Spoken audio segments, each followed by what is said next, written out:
Kenpachi Zaraki's Bankai is one of the most terrifying transformations in Bleach, but here's the crazy part. We barely saw what it can actually do. The moment Kenpachi activates his Bankai, his entire body transforms into something resembling a Japanese Oni. His power skyrockets and he's able to tear about Gerard Valkyrie with almost no effort. But there's a problem. Kenpachi can control it. So, how exactly does Nozarashi's Bankai work? What makes it so powerful, and why does this transformation end up destroying Kenpachi's own body? Let's break down Kenpachi's Bankai. Before we can understand his Bankai, we need to understand Kenpachi's relationship with his Zanpakuto. For most of the series, Kenpachi doesn't even know his Zanpakuto's name. He never properly communicated with it, never learned Shikai, and somehow became a captain without knowing either release. That's what makes Kenpachi so ridiculous. He was already one of the strongest Soul Reapers in the Soul Society without using his Zanpakuto's true power. But everything changes after his fight with Ichigo. Kenpachi realized that relying purely on his own strength isn't enough. Then during the 1000-year Blood War arc, Shinsui sent him to training with Unohana. And this isn't exactly a normal training session. Unohana repeatedly pushes Kenpachi to the brink of death, forcing him to remove the subconscious limit he'd placed on himself years earlier. And for the first time, he hears his Zanpakuto's voice. Its name is Nozarashi.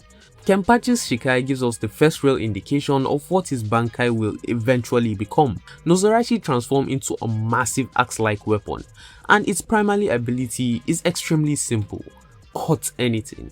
We see just how ridiculous this is during Kenpachi's fight against Gremi. Gremi summons a massive meteor and expects it to crush Kenpachi. Instead, Kenpachi releases Nozarashi and cuts the meteor in half. That's the foundation of his Zanpakuto.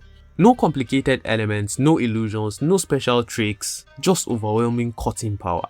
And his Bankai takes that concept even further. Kenpachi finally activates his Bankai against Gerard Valkyrie, and immediately something feels different. A massive burst of spiritual pressure erupts around him. His skin turns red, black markings appear across his body, and horns grow from his forehead. It turns him into a living weapon. Unlike Bankai such as Senbon Sakura Kageyoshi or Kanon Biraki Benehime Aratame, Kenpachi's Bankai doesn't give us a complicated list of techniques. Its power is much more straightforward. It massively increased Kenpachi's physical strength and cutting power. His Zanpakuto also changes. The huge Shikai axe becomes a shorter, jagged blade. But the biggest transformation isn't the sword, it's Kenpachi himself. His physical power becomes so ridiculous that he can casually overpower Gerard.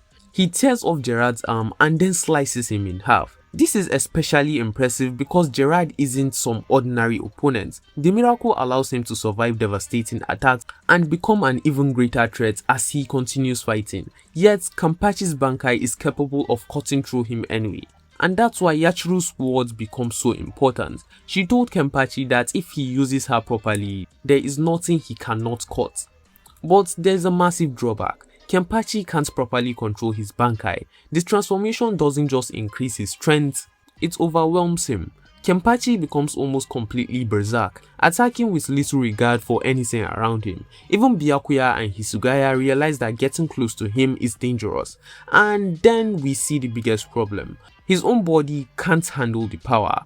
During the fight, Kenpachi's arm is destroyed by the strain of using Bankai. Nozarashi even acknowledges that she released too much power, so Kenpachi's Bankai essentially has a built-in limitation. The power is greater than his current ability to contain. This is what makes Kenpachi's Bankai different from most others. A normal Bankai gives its user a new ability they can learn to control.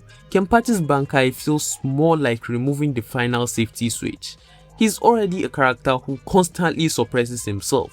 His iPad restricts his spiritual pressure, he subconsciously limits his own strength, he spends years refusing to properly communicate with his Zanpakuto, and then suddenly all of that power starts coming out at once. That is why his Bankai looks less like a refined technique and more like a complete berserker transformation. And this is also where things get interesting. The Kenpachi we see using Bankai has almost no experience with it.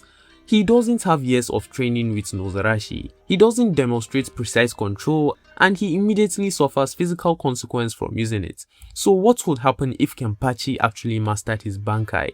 We don't know for certain, but logically he'd be able to use its power much more efficiently instead of releasing everything at once. Kenpachi's Bankai isn't about having the most complicated ability in Bleach, it's about having the one thing Kenpachi has always relied on: raw power. Until it becomes a literal monster capable of slicing through one of the strongest beings in the 1000-year Blood War arc. But that power comes at a price. He loses control, his body begins to break down, and eventually the Bankai has to end. That's why Kenpachi's Bankai is so dangerous. What do you think a fully mastered Kenpachi Bankai would look like? Let me know down in the comments. Thanks for watching, and I'll see you in the next one.